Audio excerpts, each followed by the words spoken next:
Hello everyone, and welcome back to another video. And today I'm going to be talking about Donald Trump's best case scenario in the 2024 election and what would need to happen for this to occur. Now, before we get started with the video, please hit that like button, subscribe to the channel, and make sure you hit the post bell notification and make sure you follow the Twitter and join the Discord in the description down below.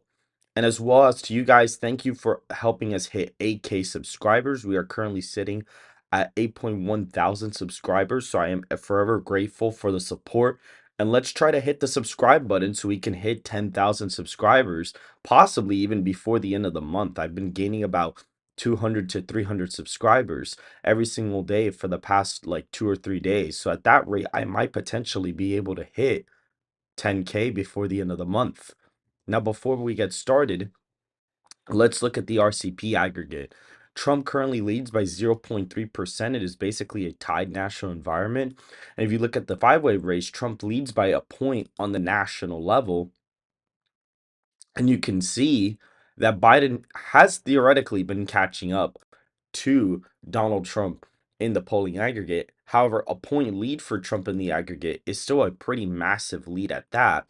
And so if we were to apply a polling error to the five-way matchup, because this is the most realistic scenario as the third-party candidates are gaining ballot access nationwide, if Trump were to be underestimated by the same amount he was in 2016, which was 2.7%, he would be looking at a 3.7% national environment, and we're going to be using that for this best case scenario. So if we were to go to my model, which combines my model as well as Gold Crown Politics' model, and we average our results to get a final margin, we're going to be typing in 3.7 in here to adjust for the polling error from 2020, which is the biggest polling error miss in polling history as of recent memory. If you look here, Biden was polling ahead by 7.2%, when in reality, the final result's actually 4.5%. So it was a 2.7 miss in the polling data, which is the biggest polling miss in modern history. And as we go back to the aggregate, we can see that that would give Trump a 3.7 lead in the popular vote, which is more than enough he would need to decisively win the Electoral College. Currently, right now, Biden's approval rating sits at minus 15.3, so we're going to adjust for that in the model as well. Now that we have adjusted for that in the model, we're going to be going state by state and analyzing the state of the country as a whole. And we're going to look at Trump's best case scenario based out of the model projections. And so the first state is going to be the state of Alabama. This is a very Republican state, has voted Republican ever since, 1976. The last time it voted Republican, voted for Carter by 13 points, but ever since then has become a Republican stronghold ever since abortion and population growth has occurred in the state. And so now that we go back, we can see that it is a 37-point win, which is about a 12-point improvement from 2020. If we were to go to the next state, the state of Alaska, it is a 20-point win, which would bar Mary Patola's hopes of winning the House race at all costs. If you look at the state has now voted blue since 1964 when it voted for Johnson by 31 percentage points. Ever since then, it has been reliably Republican. However, as of recent memory, it has gone significantly close. Bush, H.W. Bush won it by 9.2%. You could see here that ever since 2008, when McCain won it by 21 points, it has become a likely Republican state and has gotten closer and closer every single cycle and has been trending to the left. So future signs of the state potentially becoming more competitive are on the table 100%. But as of right now, it is safe Republican on the map. Arizona is the first major swing state. If you look at the map from 2020, Biden was able to flip Maricopa County and to make the state tilt blue. However, based out of our projections, it seems like it is going to be a 10-point win for Trump. This would presume that Trump is more than likely winning Maricopa by over 5 points and performing much better statewide. And so that results in basically a 10-point win for Trump. If we look at the exact margin, he wins by 10.7% in this matchup. Arkansas is the next state on the map. We could see that it used to be the most Democratic state in the entire nation, with Clinton winning it by 17 points. As of right now, alongside Massachusetts and DC. This was also Bill Clinton's home state, so it also kind of helped him gain major support there. But overall, it used to be one of the more Democratic states in the 1990s. However, as a recent memory, it has basically trended to the right by an extensive amount and will continue to vote Republican ever since. It is a 38-point win for Trump. California is usually a deep Democratic state and it still will be for this election, but by a less significant margin. In 2020, it was a 29.2 percentage point lead, with many counties voting blue. However, at this point, it seems like the margin is going to be just shy of the likely threshold. He will win it by 15.9%, which is half the margin of what it was in 2020, helping Trump in the popular vote immensely. The next state is the state of Colorado, which has trended to the left quite significantly in the past couple of cycles. Used to be reliably Republican, even voting to the right of states like Nevada, Missouri, Tennessee, as well as many other states like Virginia and even New Hampshire. So Colorado used to be very Republican, even more Republican than Arkansas and Louisiana.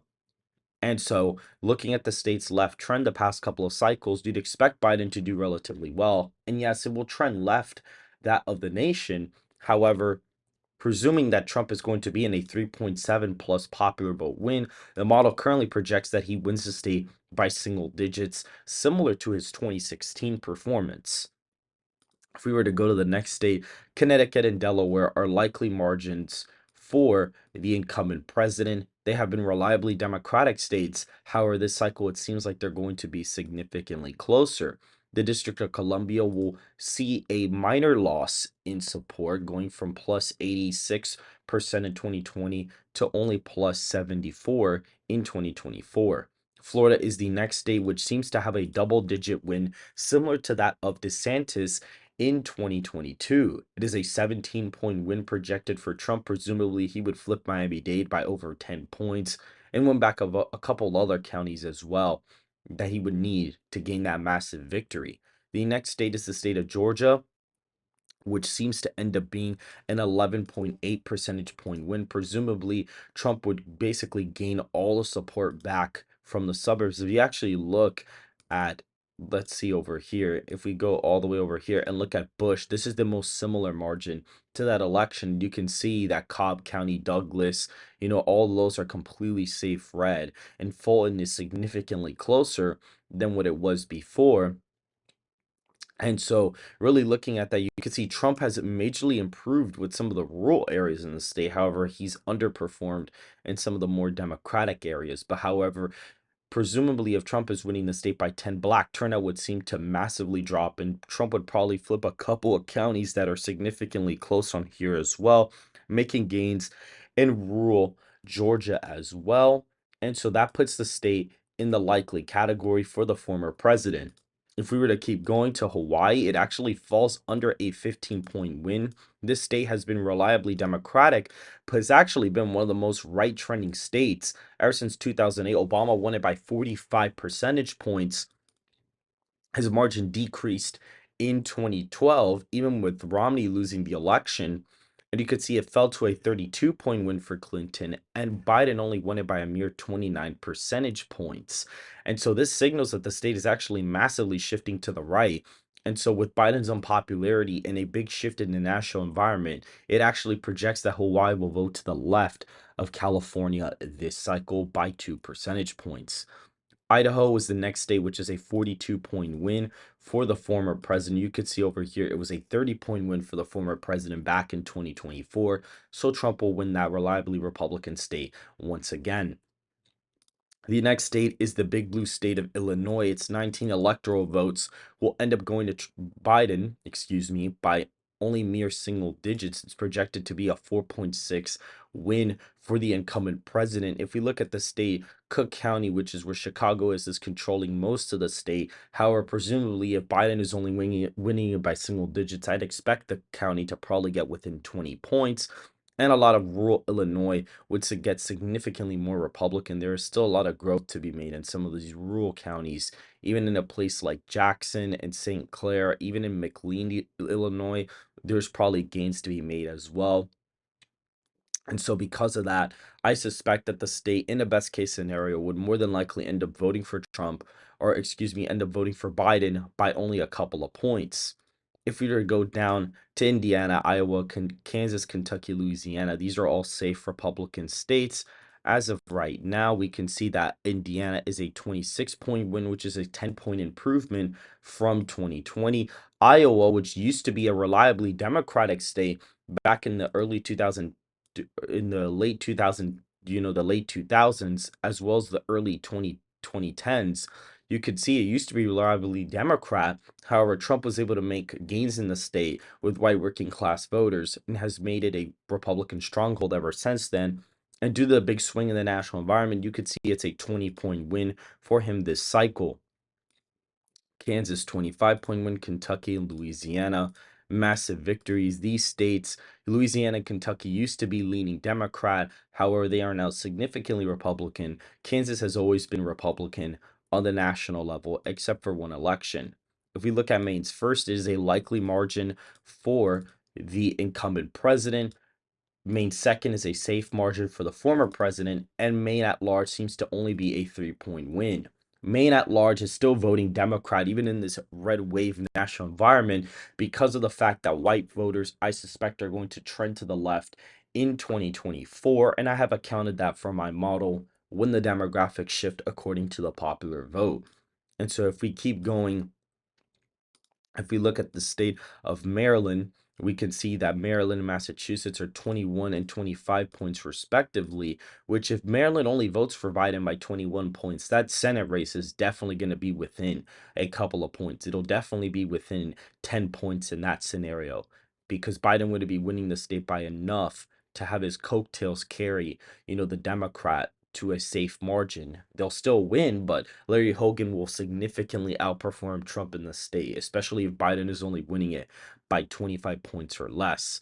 If we keep going to the next couple of states, we'll see Michigan is the next swing state on the map, which projects Trump to have a 9-point victory. Presumably, this would happen due to rural fallout for Biden, as well as fallout and turnout in places like Detroit, Macomb County, Oakland County, Muskegon, etc. The next swing state is Minnesota, where Trump is projected to have a 2.8 percentage point win.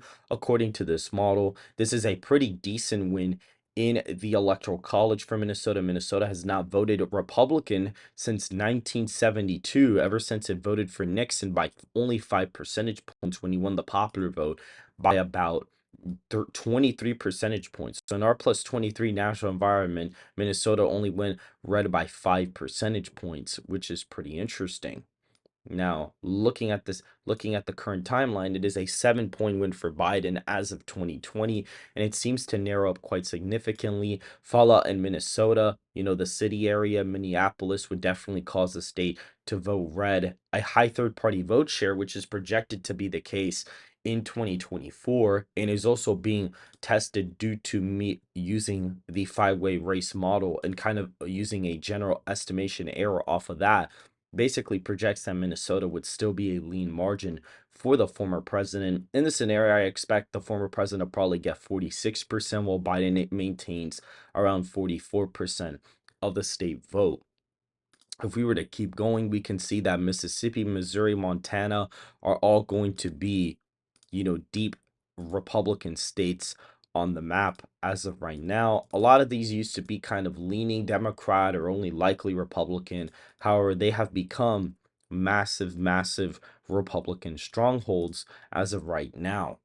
And the next state is going to be Nebraska. Nebraska's first will be a 27-point win for the former president. If we keep going, we can see Nebraska's second will be a lean margin for him, safe margin in Nebraska's third, and a safe margin in the at-large vote.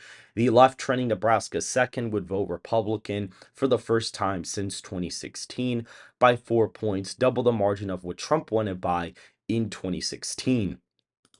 If we were to keep going down, we can see that Nevada is classified as an 11-point win. This would suggest that the former president basically has won every single county in the state of Nevada, even Clark County, probably winning it by 2 or 3 points, maxing out rural turnout in the east side of the state, and also flipping Washoe County as well. If we keep going to New Hampshire, Trump is projected to win the state by 1.7 percentage points in this red wave environment. The problem with this is that New Hampshire seems to be a state that is left trending. In 2016, Clinton won the popular vote by 2.1, but proceeded to only win it by 0.37. However, in this scenario, Trump would have to win the popular vote by at least 2 points to even have a shot at winning the state of New Hampshire, showing that the state has voted significantly to the left of the nation ever since 2020. If we keep going, we can see that New Jersey is going to be within single digits. The polling there suggests that we have a closer race than expected, and is similar to the national environment that I have provided right now, which is only a 5 point lead with third-party voters. The model shows that he's only winning it by 3, and polling is definitely affecting the state as of right now. If we go to the next state, which is going to be the state of New Mexico, Trump is projected to win it by 3.4%. Trump would presumably make huge gains with the Hispanic voters in the state, while white voters would continue to trend left here. Funny enough, this state is only Hispanic, or it's only Democratic because of the white vote, not even necessarily because of the Hispanics here. The Hispanics here actually kind of lean more 50-50. The white vote is what actually makes New Mexico more Democrat, kind of similar to Arizona in some ways. However, New Mexico does have a much higher Hispanic population, so if presumably Trump is making massive gains with these kind of voters, he will more than likely be able to flip the state in a red wave environment like this. New York comes down to single digits, a 9.9 percentage point victory for the incumbent president, suffering major losses in the New York City area. What's actually funny is that there is a poll that just came out that only has him ahead by 27 points in New York. And when you look at the inner city areas, they also poll the boroughs. And if you move the election shuffler and you kind of move everything to a certain extent, it brings Biden's lead down to the state at a 12-point win. And if you shift all the rural counties, like the rest of the counties, by like 2 or 3%, the margin goes down to about 9 points, similar to what the model projects here as of right now. So if Trump is polling that good in New York, and there tends to be polling errors here too by quite a bit actually, the aggregate for 538 was actually a 6 point miss from the real result. So if the aggregate currently has it up by like 10 or 11 points right now, if it's off by 6, he could either be under the likely margin or be just right above a couple points, which would be very, very frightening for Democrats as of right now, presumably that the state might be trending to the right in recent cycles. If we keep going, North Carolina is a 13.3 percentage point win for the former president. We can see that he has won a massive victory here, presumably due to white working class voters. North Dakota, Ohio, and Oklahoma seem to be very good victories for the former president. Ohio, again, used to be leaning Democratic. However, as of recent, Trump has made strong gains here in the Midwest and has shifted the state massively Republican to one of the most Republican strongholds in the state, in the country, excuse me.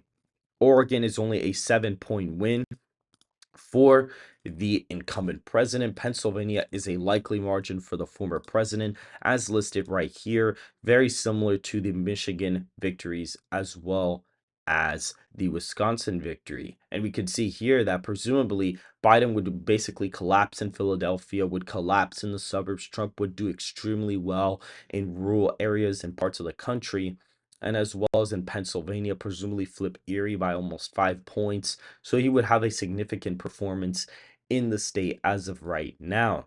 If we were to go to Rhode Island, that is a likely margin of victory for, is a likely margin of victory for the incumbent president as of right now. If you go to South Carolina, Trump is winning that by 24 points, which is a massive victory for a state like South Carolina. South Dakota and Tennessee are basically safe margins once again. That puts Trump at 269 electoral college votes, with Texas being a 17-point win, eclipsing him over 270 and even over 300 electoral college votes, putting the former president well ahead of incumbent President Joe Biden.